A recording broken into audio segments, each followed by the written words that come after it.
எல்லோருக்கும் இனிய அருமையான மாலை வணக்க மக்களே. இது உங்கள் கவலைப்படுவதை நிறுத்துங்கள் நிகழ்ச்சி. யுனிவர்சல் ஆலயத்திலிருந்து சற்று முன்பு நீங்கள் பார்த்த இந்த வீடியோ, நீங்கள் யார் மிக சரியாய் இப்படிப்பட்ட ஒரு தருணத்தை, நிலைமையை கடந்து செல்கிறீர்களோ, நீங்கள் உறுதியாய் நம்பலாம். உங்கள் கவலைகள் நிச்சயமாய் நிறுத்தப்பட முடியும். நீங்கள் யார் மன அழுத்தத்துக்கு உட்படுத்தப்பட்ட ஒருவராக இருக்கிறீங்களோ, ஏன் மன அழுத்தத்தினுடைய அதிக தாக்கத்தினுடைய விளைவுதான் தற்கொலை எண்ணத்தினுடைய பாதிப்பு. அப்படியான ஒரு பாதிப்பு நீங்கள் சந்தித்துக் கொண்டிருந்தால், உடனே கீழே உள்ள தொலைபேசி எண்களிலே நீங்கள் எங்களை தொடர்பு கொள்ளலாம். உங்களுக்கு உதவ ஒரு ஊழியக்காரர் நிச்சயமாய் தயாரா இருப்பார். பல காரணங்களினால் சில பேர் எங்களை தொடர்பு கொள்ள முடியாத சில சூழ்நிலைகள் ஏற்பட்டிருக்கலாம். சில நேரம் நெட்வொர்க் இஷ்யூனால, சில நேரம் வேறு பல காரணங்களால. ஆனாலும் சோர்ந்து போகாதீர்கள். நாங்கள் தொடர்ந்து உங்களுக்காக நிகழ்ச்சியிலே மாத்திரமல்ல, தனிப்பட்ட விதத்திலும் ஜெபித்துக் கொண்டிருக்கிறோம். எனவே நீங்கள் எங்கள் ஜெபத்திலே இருக்கிறீர்கள். ஆனால் விசுவாசத்தின் செயல் மிக அவசியம். தேவன் உங்கள் சூழ்நிலையை மாற்ற இதோ ஒரு அற்புதமான சாட்சியை நான் உங்களுக்கு முன்வைக்க விரும்புகிறேன். இந்த சாட்சி, நீங்கள் யார் இப்படிப்பட்ட ஒரு நிலைமை கடந்து போகிறீர்களோ, கர்த்தர் உங்களுக்கும் உதவ முடியும் என்பதற்கான ஆதாரமா இருக்கிறார். என் பேரு சமந்தா மார்டின்ஸ். குழந்தை பருவத்தில் ஏற்பட்ட மன அழுத்தத்தின் காயங்கள் எனக்குள்ளே இருந்தன. என்னுடைய குழந்தை பருவத்தின் பிரச்சனை எல்லாமே நர்சரி பள்ளிக்கூடத்துல படிக்கும் பொழுதுதான். ஏன்னா நான் 3 மாத குழந்தையா இருக்கும்போது என்னுடைய உதட்டுல ஏதோ கட்டி மாதிரி இருந்தது. அதுக்கான அறுவை சிகிச்சை நடைபெற்றது. அதுக்கான தழும்பு அந்த இடத்துல இருந்துட்டே இருந்தது. நான் பிறந்த பொழுது எங்க அப்பா என்னை ஏத்துக்கல, என்னை புறக்கணிச்சாரு.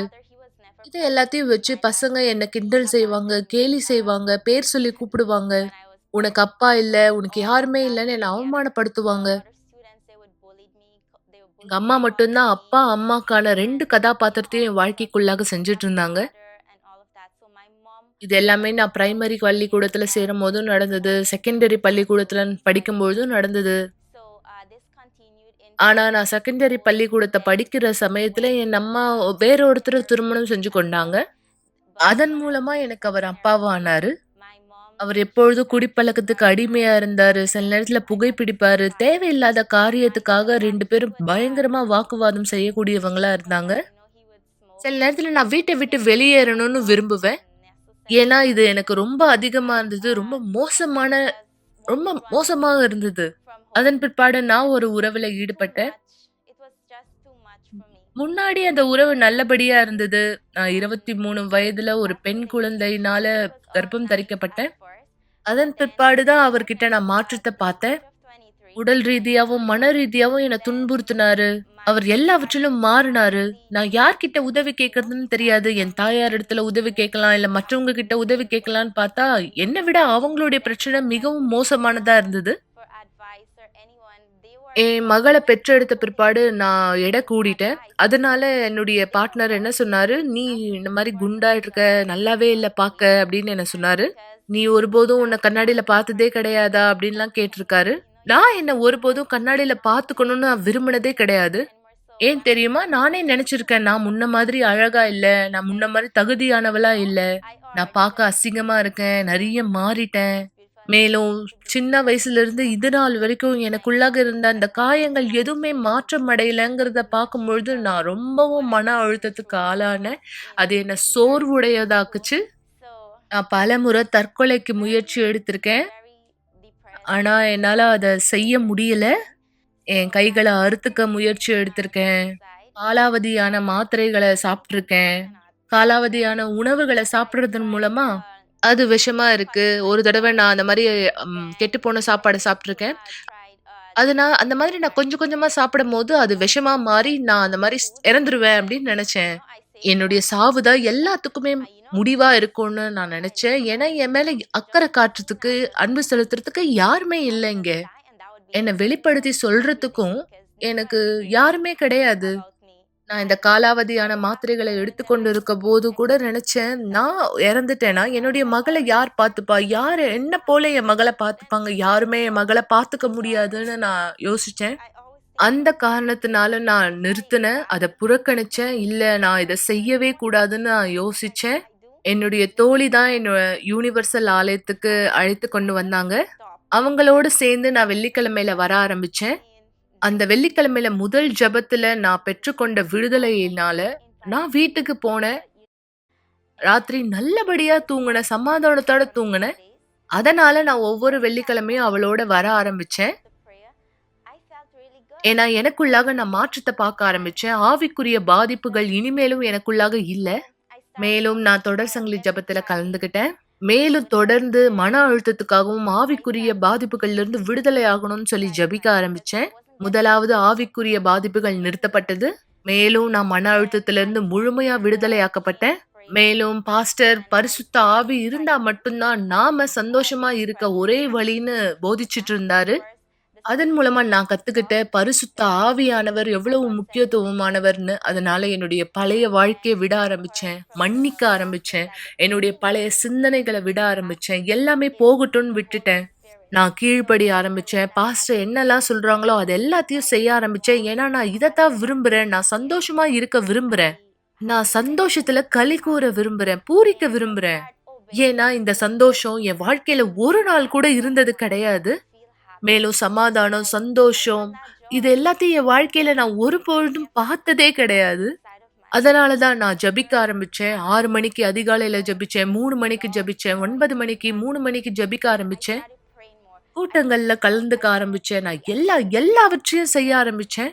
ஏன்னா எனக்கு பரிசுத்த ஆவியானவரின் அபிஷேகம் வேணும். அதனால என் வாழ்க்கை எல்லாவற்றையும் அர்ப்பணிச்சேன். எல்லாவற்றையும் பண்ணேன். ஒரு ஞாயிற்றுக்கிழமை காலையில நான் பரிசுத்த ஆவியினுடைய அபிஷேகத்த பெற்றுக்கொண்டேன். அந்த இடத்துல நான் எல்லாவற்றையும் ஊற்றுனேன். நான் தேவனிடத்துல சொன்னேன், தேவனே நான் எல்லாவற்றையும் கைவிட்டேன். நான் எல்லாவற்றையும் உங்கள்கிட்ட குடுத்துட்டேன். இந்த உலகத்த சார்ந்த எதுவும் எனக்கு வேண்டாம். நீங்க மட்டும் தான் என்ன சந்தோஷப்படுத்த முடியும். உங்க ஆவிய பெற்றுக்கொள்றதுக்காக நான் எத வேணா இழப்பேன். என்னுடைய என்னுடைய வேலை, என்னுடைய எதிர்காலம் எதுவா இருந்தாலும் சரி. இன்னைக்கு நீங்க பார்க்குற இந்த சமந்தா இனிமேலும் மன அழுத்தத்துக்குரிய பெண்ணா இல்ல.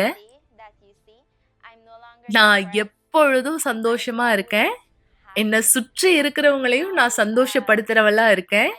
இன்னைக்கு எனக்குள்ள சமாதானம், சந்தோஷம், அன்பு எல்லாமே இருக்கு. இதன் மூலமா மத்தவங்களுக்கும் என்னால உதவி செய்ய முடியுது. நான் கஷ்டப்பட்ட மாரியே யாரெல்லாம் கஷ்டப்படுறாங்களோ அவங்களுக்கு உதவி செய்யறதுல எனக்கு மிகுந்த சந்தோஷத்த அளிக்குது. நண்பர்களே, இந்த நேரம் யார் நீங்கள் இந்த சாட்சியை கேட்டீர்களோ, இது ஆவிக்குரிய பாதிப்பின் பின்னணியை கொண்டது. இது வெறும் சரீரபூர்வமான பிரச்சனை அல்ல. நாங்கள் உங்களுக்கு தொடர்ந்து இந்த நிகழ்ச்சியில சொல்லிக் கொண்டு வருவதை போல கவலை, ஏராளமான கவலை வாழ்க்கையில் அநேகருக்கு உண்டு. அந்த கவலைகளுக்கான காரணங்கள் அநேகம். ஆனால் பொதுவிலே இந்த கவலைகளுக்கான மிக முக்கியமான காரணம் ஒரு ஆவிக்குரிய பின்னணி, ஒரு ஆவிக்குரிய வேர். அதாவது இத உங்களுக்கு புரிய வைக்க வேண்டுமானால், ஒரு மரம் கனி தராத பொழுது அல்லது இலைகள் உதிர்ந்து போகும்போது, இலைகள்ல பூச்சி ஏற்படும் பொழுது, அந்த மரத்துல எந்த விதமான ஒரு பலன் இல்லைன்னு சொல்லும்போது, அதனுடைய வேருக்கு நாம் செல்ல வேண்டும். அதற்கான சத்து கிடைக்கிறதா, உரங்கள் சரியா இருக்கிறதா என்ற கவனிப்பு அவசியம். அந்த மரத்தை அகற்றுவதற்கு முன்பு உடனே நம்ம அதை வெட்ட வேண்டியதில்லை. ஆனா அதற்கான உரம், பராமரிப்பு, மரம் நல்ல கனிகளை கொடுக்கக்கூடியதாய் மாறும். எனவே ஒரு மரத்தினுடைய வேரை நம்ம அது வலுவா இருக்கிறதா, ஆரோக்கியமா இருக்கிறதா அந்த உறுதிப்படுத்தி கொண்டால் வெளியில அது கனி கொடுக்கும்.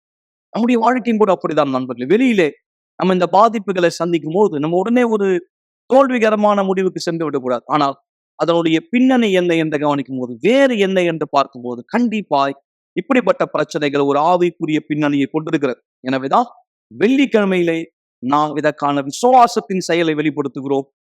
இந்த வாரம் மிக விசேஷமாய் நான் உங்களை இந்த சிறப்பு நோக்கத்துக்காக வரவேற்கிறேன்.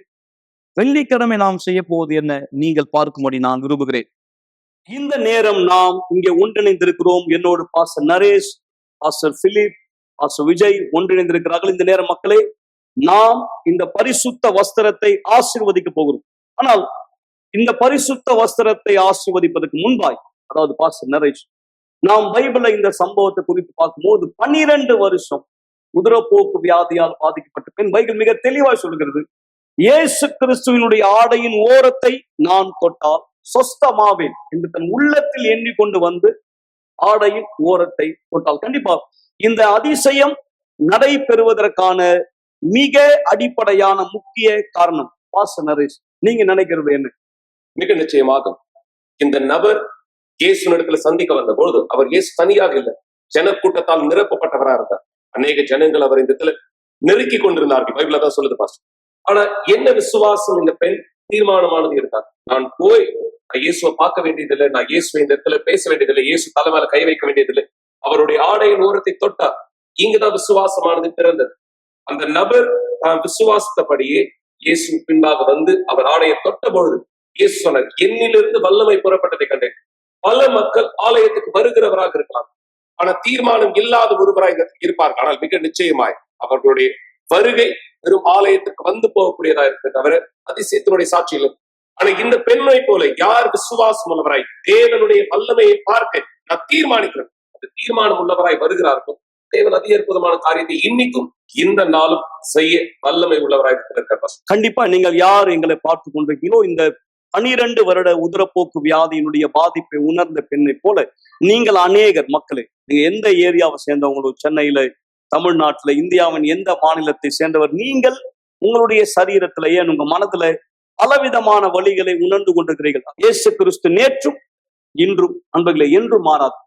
இன்னைக்கு யார் நீங்க எங்களை பார்த்துட்டு இருக்கீங்களோ, வலியோட, வேதனையோட, பல பிரச்சனைகளோட, நாங்கள் இங்க உங்களுக்காக தயாரா இருக்கிறோம். இங்கே மவுண்ட் ரோட் தலைமை சபையில 282 கீழ் 681 1000 விளக்கு அண்ணா சாலை, நீங்க லேண்ட்மார்க் குறித்து கொள்ளும்படி மெக்கர்னட் பேக்கரி பக்கத்தில் இங்கே உங்களுக்காக ஆலயம் திறந்து வைக்கப்பட்டிருக்கிறது. ஞாயிறு முதல் ஞாயிறு வரை காலை 7 மணி முதல் இரவு 9 மணி வரை. விசேஷமாய் இந்த வெள்ளிக்கிழமை இந்த ஆசீர்வதிக்கப்பட்ட வஸ்திரத்தோட யார் தீர்மானிப்பீர்களோ, விசுவாசத்தினால் உங்களுக்கும் அதிசயம் நடைபெறும். அதே போல நரேஷ் கொருக்குப்பேட்டில எப்படி மக்கள் யார் அங்க வர தீர்மானிக்க விரும்புறாங்களோ, மிக நிச்சயமாக ஆலயம் தலைமை சபையானது மவுண்ட் ரோட்ல அமைந்திருந்தாலும் நம்முடைய கிளை சபையானது குறுக்குப்பேட்டிலும் இருக்கும். முன்னாள் வேலன் திருமண மாளிகை 106 எண்ணூர் நெடுஞ்சாலை குறுக்குப்பேட் சென்னை 6,21,000. தேவன் அவருடைய கரமானது நீட்டி உதவி செய்ய தயாரா இருக்கார். யார் ஒருவர் விருப்பம் உள்ளவரா இருக்காங்களோ தாராளமா வரவேற்கப்படுறாங்க. கண்டிப்பாய் நான் நம்புகிறேன். இங்க தலைமை சபை மவுண்ட் ரோட்ல குறுக்குப்பேட்டு, மேலும் அயனாவரத்துல நம்முடைய ஆலயத்து வாசல் திறந்து வைக்கப்பட்டிருக்கு இல்லையா பாஸ் பிலிப்? ஆமா பாஸ், ரொம்ப நிச்சயமா அயனாவரத்துல நம்முடைய ஆலயம் இருக்கு. தேவனுக்கு மகிமை. இந்த ஆலயம் சரியா எங்க இருக்கு பாஸ்? அதாவது பொன்னூர் நெடுஞ்சாலை அயனாவரம் சன்னிவாரி ஃபேக்ட் பக்கத்துல பிரீமியம் லேபுக்கு மேல இருக்கு. நீங்க ஆலயத்துக்குள்ள எந்த நாள் வேணாம் வரலாம். ஞாயிற்றுக்கிழமையில இருந்து ஞாயிற்றுக்கிழமை வரைக்கும் தேவன் அங்க எங்களை வைத்திருக்க உங்க வாழ்க்கை ஆசீர்வதிக்கிறதுக்காக. மிக சரியாய் நண்பர்களே, இங்கே மவுண்ட் ரோட் மேலும் குறுக்குப்பேட்டை நீங்கள் கேட்ட விலாசம் அயனாவரம் மாத்திரமல்லாமல் திரையில் நீங்கள் பார்ப்பதை போல பெரம்பூரிலே நம்முடைய யூனிவர்சல் ஆலயமானது இருக்கிறது. மேலும் அயனாவரத்திலே இதே போல பெரவள்ளூர், மேலும் அண்ணா நகரிலும் நம்முடைய ஆலயமானது இருக்கிறது. இங்கே சென்னையில மாத்திரம் அல்லாமல் மும்பையிலும் ஹைதராபாத்திலும் கூட ஆலயமானது இயங்கிக் கொண்டிருக்கிறது. நீங்கள் இந்த இடத்திலே தானே வந்து உதவிகளை பெற்றுக் கொள்ளும்படியாய் நீங்கள் எங்கள் சிறப்பு விருந்தினர். இந்த நேரம் நான் உங்களை வரவேற்கிறேன். என்னோட விசுவாசத்தை ஒன்றிணைக்கும்படி இந்த பரிசுத்த வஸ்திரத்தை நாம் ஆசீர்வதிக்க போகிறோம். எங்கள் ஆண்டவராகிய இயேசுவே, என் தெய்வாவியானவர், ஒரே விசுவாசத்திலே நாங்கள் ஒன்றிணைந்தவராய் இந்த வஸ்திரத்தை உங்களுடைய வல்லமையால் நிரப்ப இதற்கு கேட்கிறோம்.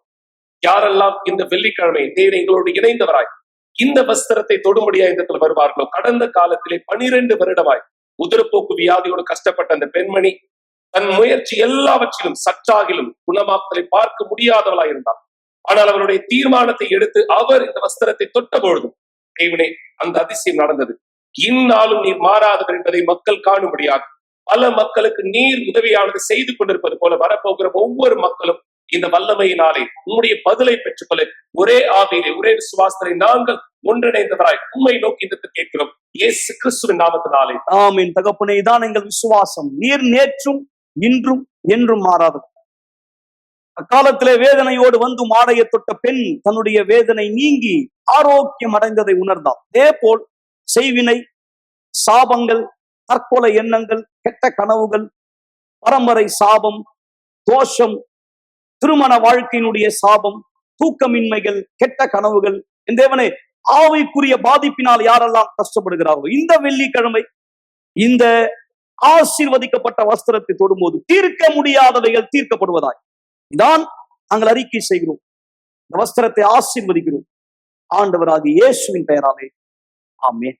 அன்பர்களே, யார் நீங்க எங்களோட இந்த விசுவாசத்தை ஒன்றிணை போறீங்க? வருகிற வெள்ளிக்கிழமை காலை 8 மணி, காலை 10 மணி, மதியம் 3 மணி, விசேஷமாய் இரவு 7 மணி. நீங்கள் எங்கள் சிறப்பு விருந்தினர். மேலும் விவரங்களுக்கோ விளக்கங்களுக்கோ கீழே உள்ள தொலைபேசி எண்ணை குறித்துக் கொள்ளுங்கள். உடனே எங்களை தொடர்பு கொள்ளுங்கள். உங்களுக்காய் உதவி செய்ய கண்டிப்பாய் நாங்கள் தயாரா இருக்கோம். தேவன் உங்களை ஆஸ்வதிப்பார். வெள்ளிக்கிழமை உங்களை சந்திக்கும். நீங்கள் யார் நம்முடைய ஆலயத்துக்கு வருகை தர விரும்புகிறீங்களோ, இந்த வீடியோ பார்த்த நீங்கள் இந்த நேரம் ஒரு சிறு வீடியோ, விளக்கத்தின் வீடியோ பார்க்க விரும்புகிறேன். பல திசையிலிருந்து யூனிவர்சல் ஆலயத்தை நீங்க அணுக விரும்பினால் 1000 விளக்கு அண்ணா சாலையில் இருக்கிற நம்முடைய யூனிவர்சல் ஆலயத்தை அதை குறித்த ஒரு வீடியோ பாருங்கள். எந்தெந்த ரூட் உங்களுக்கு எளிமையா இருக்குமோ நீங்கள் குறிப்பிடுத்திக் கொள்ளலாம். அதே சமயம் கீழே பார்க்கிற தொலைபேசியிலே தொடர்பு கொள்ளுங்கள். உங்களுக்கு ஒரு ஆலோசனை, வழிகாட்டுதல் தேவையானால் மக்களே. அனைவருக்கும் வணக்கம். யூனிவர்சல் ஆலயம் தேவனுடைய ராஜ்யத்தின் நம்முடைய தலைமை சபை மவுண்ட் ரோடில் அமைந்துள்ள ஆலயத்தின் சாலை வழி இதுவே. நீங்கள் யார் சென்ட்ரல் ரயில் நிலையத்திலிருந்து ஆலயத்திற்கு வருவீர்களோ இதுதான் உங்களுக்கான சாலை வழியா இருக்கிறது. சாந்தி, LIC, 1000 விளக்கு இந்த வழிகளை நீங்கள் கடந்து வருவீர்கள் நம்முடைய ஆலயத்தை சென்றடைய. நாம் இந்த வீடியோவில் முன்னோக்கி செல்லலாம்.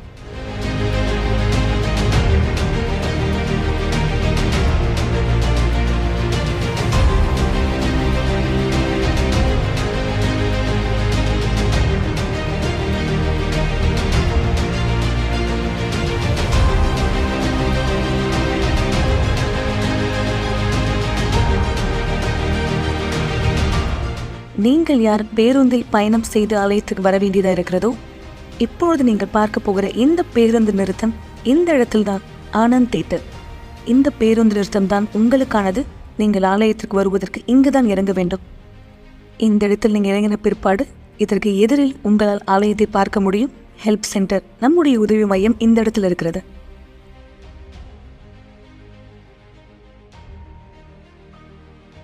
இப்பொழுது நீங்கள் பார்க்குற இந்த வீடியோ, நீங்கள் யார் ஜெமினியிலிருந்து வருவீங்களோ இதை நீங்கள் ஆலயத்துக்கு வர வேண்டிய சாலை வழியாக இருக்குது.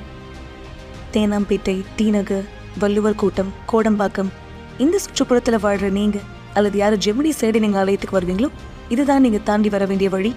அப்போலோ ஹாஸ்பிட்டல், பிரிம்ஸ் ரோட் இதை தாண்டி நீங்கள் வரும்பொழுது நீங்கள் ஆலயத்தை கண்டுபிடிக்கலாம். இப்பொழுது நீங்கள் இடதுபுறத்தில் பார்க்குறது போல் நம்முடைய ஆலயம் இந்த இடத்துல இருக்குது. மெக்ரனெட் பேக்கரி பக்கத்தில். நீங்கள் யார் இந்த பக்கத்துல இருந்து பேருந்தில் வர வேண்டிய சூழ்நிலை இருக்கோ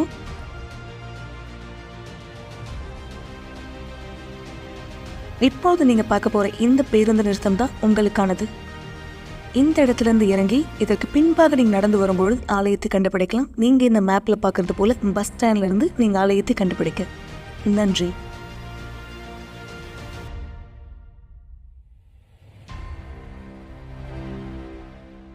நண்பர்களே, இந்த நேரம் நாம் நிகழ்ச்சியினுடைய இறுதிக்கு வந்து கொண்டிருக்கிறோம். ஒரு கிளாஸ் தண்ணீர் ஆயத்தப்படுத்திக் கொள்ளுங்கள், அது ஒரு பாட்டில் தண்ணீர் ஆயத்தப்படுத்திக் கொள்ளுங்கள். கூட்டத்தினுடைய இந்த நிகழ்ச்சியின் இறுதியிலே நாம் அதை ஆசீர்வதிக்க போகிறோம். இன்று மார்ச் 11ஆம் தேதி இரவு நீங்க இந்த நிகழ்ச்சி பார்த்துட்டு இருக்கீங்க. ஆனால் இந்த சிறப்பு நாளிலே ஒரு விசேஷமான ஜெபம், உபவாச ஜெபம் நாம் தொடங்கி இருக்கிறோம். 21 நாள். இந்த உபவாசத்தினுடைய பெயர் தானியேலின் உபவாசம். தேவனுக்கு முன்பாக தன்னை தாழ்த்த, தேவனை தன் வாழ்க்கையில் காணும்படி தானியேல் உபவாசத்தை மேற்கொண்டார். 21 நாள் ஒரு தொடர் தேடுதல். நண்பர்களே, நான் ஒரு சுருக்க சொல்ல வேண்டுமானால், நீங்க பலதரப்பட்ட பிரச்சனைக்காய் கவலைப்பட்டு கலங்குறீங்க. சில பேர் செய்வினை பாதிப்பு, சாபங்கள், தோஷங்கள், கண்டிப்பாய் அது நீக்கப்பட்டாக வேண்டும், சரிபடுத்தப்பட்டாக வேண்டும். ஆனால் ரகசியம் என்ன தெரியுமா? தேவன் ஒருத்தருடைய சரீரத்தை ஆட்கொள்ளும் போது, கர்த்தர் ஒருத்தருடைய வாழ்க்கைக்குள்ள வரும்போது, அப்பொழுது அந்த உடல், அந்த வாழ்க்கை அசுத்தத்துக்கு சொந்தமானது இல்லை, சாபத்துக்கு, செய்வினைக்கு சொந்தமானது இல்லை. வசனம் நமக்கு அதை உறுதிப்படுத்துகிறது. தேவனால் பிறந்தவர்களை பொல்லாங்கன் தொடுவதில்லை. இவருடைய வாழ்க்கை எந்த அளவு அசுத்தத்துக்கு பாதிக்கப்பட்டது?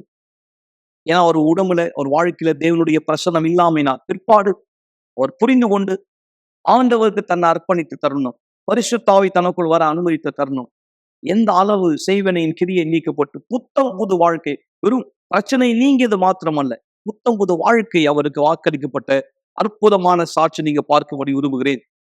நீங்கள் இந்த உபவாசனை இணைய விரும்பினால், இதை பற்றிய விளக்கம் தேவையானால் எங்களை உடனே தொடர்பு கொள்ளலாம்.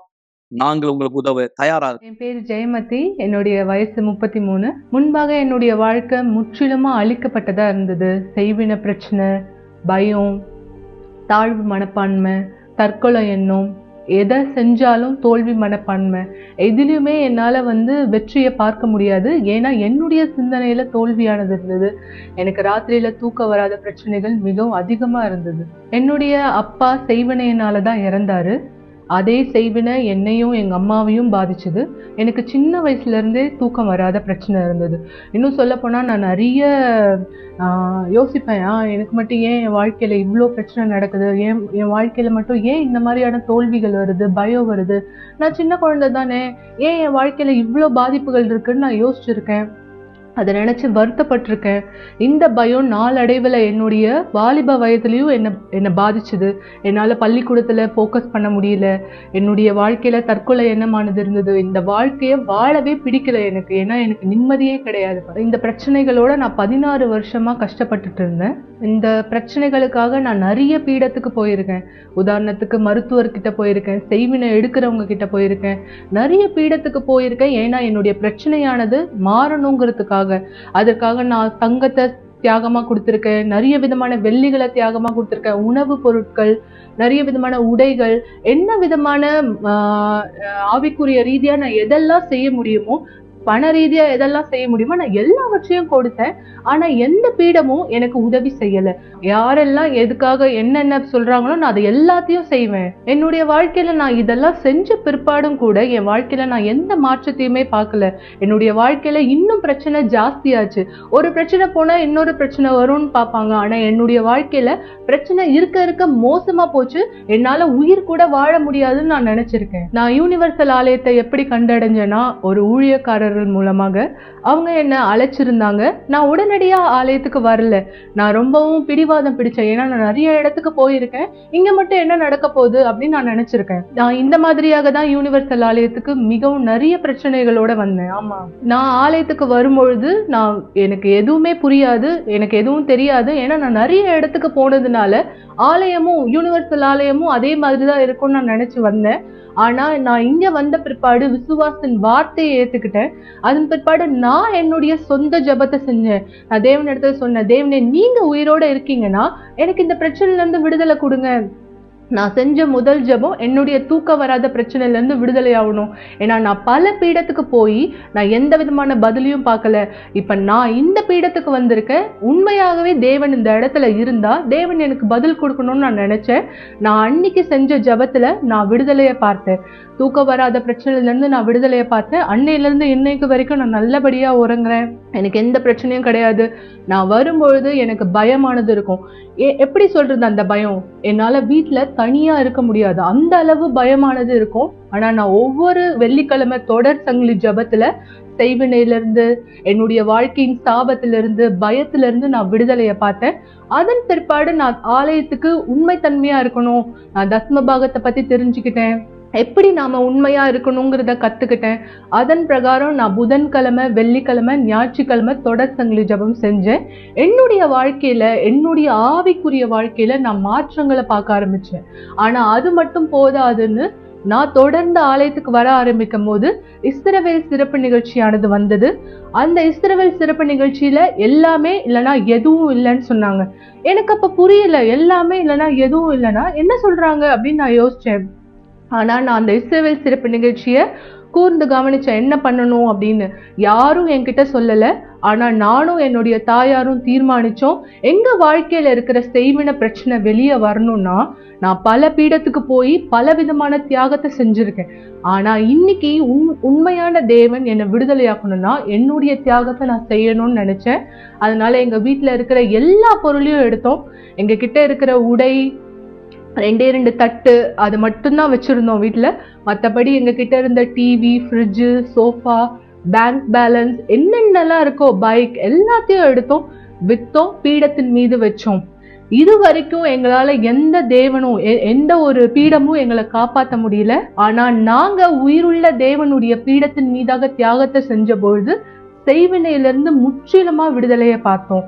உயிருள்ள தேவன் எங்களை இந்த இடத்துல விடுதலையாக்கியிருக்காரு. முற்றிலுமா விடுதலையாக்கப்பட்டிருக்கு. இன்னைக்கு என்னுடைய வாழ்க்கை முற்றிலுமா முழுமையாக விடுதலையாக்கப்பட்டு நானே ஒரு ஆசீர்வாதமா இருக்கேன். தேவன் என்னுடைய வாழ்க்கையில மாபெரும் காரியங்களை செஞ்சவரா இருக்காரு, இன்னைக்கும் செய்யறவரா இருக்காரு.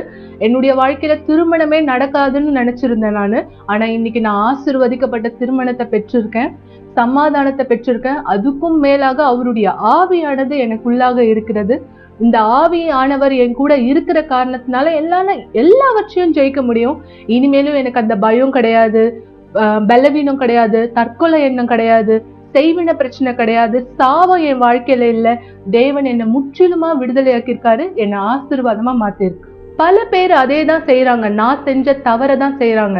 எல்லாமே ஒண்ணுன்னு நினைக்கிறாங்க, எல்லா பீடத்திலையும் பதில் கிடைக்கும்னு நினைச்சு மக்கள் அந்த இடத்துக்கு போறாங்க. ஆனா நீங்க யார் என்னுடைய சாட்சியை கேட்டுட்டு இருக்கீங்களோ, இன்னைக்கு நீங்க தீர்மானிங்க. என்னுடைய வாழ்க்கையில நான் பல பீடத்தை போய் பார்த்திருக்கேன், ஆனா நான் பதில் பார்க்கல. ஆனா என்னைக்கு நான் உண்மையான பீடத்தை பார்த்தேனோ, தேவன் எனக்கு அந்த பீடத்திலிருந்து பதில் கொடுக்கிறவரா இருக்காரு. இன்னைக்கு என்னுடைய வாழ்க்கை ஆசீர்வாதமா இருக்கிறது போல நீங்க யாரு தேவனுடைய வார்த்தைய கீழ்ப்படிஞ்சு உண்மையான பீடத்துல தியாகம் செய்ய தயாரா இருக்கீங்களோ, தேவன் உங்களையும் ஆசீர்வதிக்கிறவரா இருக்காரு. இன்னைக்கு என் வாழ்க்கை எப்படி மாற்றி இருக்கோ அதே மாதிரி உங்களுடைய வாழ்க்கையும் மாறும். இந்த அனுபவத்தை நீங்களும் பெற்றுக்கொள்றவரா இருப்பீங்க. இந்த நேரம் ஜபத்துக்காய் நம்ம ஆயத்தப்படுத்தலாம். நீங்க தயாரா வைத்திருக்கிற தண்ணீரை கையில் எடுத்துக் கொள்ளுங்கள் மக்களே. இந்த ஜபம் முடிந்த பிற்பாடு ஒரு அருமையான வீடியோ நீங்க பார்க்கும்படி விரும்புகிறேன். அந்த எண்ணத்தோடு, அந்த நினைவோடு, அந்த யோசனையோடு நீங்கள் இந்த நிகழ்ச்சி நிறைவுக்கு செல்லும்படி நான் விரும்புகிறேன். இது ஜபத்தின் நேரம். ஒரு கிளாஸ் தண்ணீரை ஆயத்தப்படுத்திக் கொள்ளுங்கள் அல்லது தொலைக்காட்சிக்கு அருகாமையிலே வாருங்கள். இந்த நேரம் உங்களுக்கான ஒரு சிறப்பு ஜபத்தை நாம் செய்ய போகிறோம். மகா பரிசுத்தம் உள்ள தேவன், பரிசுத்த ஆவி ஒருத்தருடைய சரீரத்துக்குள் வரும்பொழுது அங்கே உள்ளும் புறம்பும் மாற்றம் ஏற்படுகிறது. முதலாவது, ஒருவருடைய உட்புறத்தை நீர் சுத்திகரிக்கிறீர்.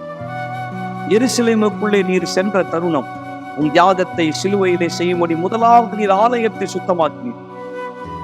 ஆலயம்தான் ஒருவருடைய சரீரமா இருக்கிறது. ஒரு மனுஷனுடைய சரீரம் தான் உன்னுடைய ஆலயம். நீ வந்து வாசம் செய்கிற இடம்.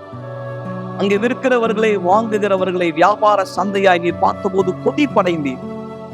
இன்றைக்கும் அதுதான் ஆண்டவரே நீர் பார்க்கிறீர். மக்களுடைய வாழ்க்கையில அசுத்தம் தன்னுடைய ஆளுகையை வைத்துக் கொண்டிருப்பதை, தற்கொலையினால், மன அழுத்தத்தினால், கெட்ட பழக்கத்தினால், கசப்புணர்ச்சிகளினால், கோபங்களினால், ஆத்திரங்களினால், மன்னிக்க முடியாமையினால் உங்களுடைய ஆலயம் ஆகிய ஒருத்தருடைய வாழ்க்கை உள்ளம் சேதமடைவதை பார்க்கும்பொழுது அதே கொதிப்பை இன்றைக்கு நீ உணர்கிறீர். யாரெல்லாம் இந்த ஜபத்தில் எங்களோடு விசுவாசத்தை ஒன்றிணைத்து இனி என்னுடைய உடல், என்னுடைய வாழ்க்கை அசுத்தத்துக்கான ஒரு கூடாரமாய் மாறக்கூடாது என்று தீர்மானிக்கிறார்களோ, விசுவாசிக்கிறார்களோ, இயேசுவின் பெயரால் அவர்களை நான் விடுதலை செய்கிறேன், கட்டவிழ்க்கிறேன். இப்போதே எல்லா கிரியையிலிருந்து, கசப்புணர்ச்சியிலிருந்து இந்த நபர் விடுதலை பெறட்டும். தாங்க முடியாத சுமையிலிருந்து, பாரத்திலிருந்து விடுதலை பெறட்டும். ஆண்டவரே, இது அசுத்தத்துக்கான ஒரு இடம் அல்ல, பரிசுத்த பிரசனத்திற்கான ஒரு இடம்.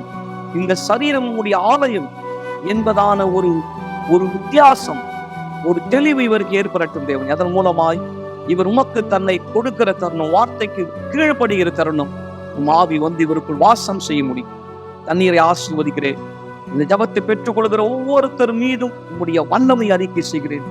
பிரசன்னம், சமாதானம் இவரை நிரப்புவதாய் ஆண்டவராகிய இயேசுவின் பெயராலே ஆமென். ஆசீர்வாதமான தண்ணீரை குடியுங்கள். நாளை தானியேல் உபவாசம் 2வது நாள் சாட்சியோடு, செய்தியோடு உங்களை மீண்டும் சந்திக்கும் வரை சென்று வாருங்கள் நண்பர்கள். ஒரு நாள் நீங்க கடைசியா இந்த உலகத்துல எழுந்துப்பீங்க. அந்த நாள் கடைசியான நாளா இருக்கும்.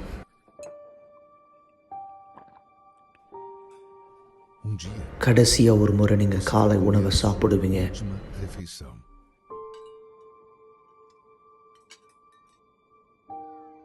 ஒரு நாள் உங்க குடும்பத்தினுடைய முகத்தை கடைசியா நீங்க பார்ப்பீங்க.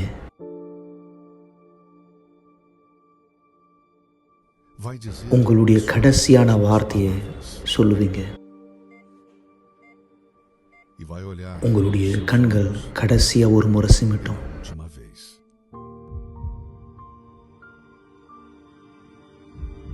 உங்க இருதய துடிப்பு கடைசியா ஒரு முறை துடிக்கும்.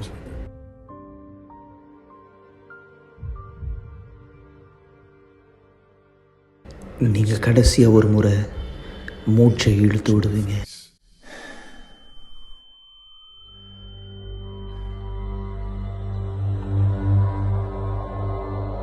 அந்த நேரம் உங்களுடைய ஆவிக்குரிய கண்களை திறக்கப்படும்.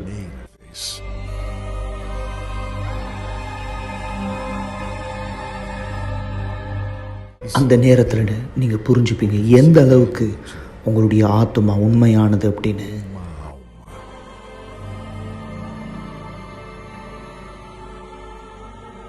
அந்த நாள் இந்த பூமியில நடந்தது எல்லாமே உங்களுடைய ஆத்மாவை காப்பாற்ற மட்டும் நீங்க புரிஞ்சுப்பீங்க. கடைசியா ஒரு முறை நீங்க அதை பார்க்குற நேரம் உங்க ஆத்மாவை வந்து கொண்டு போறது யாரு?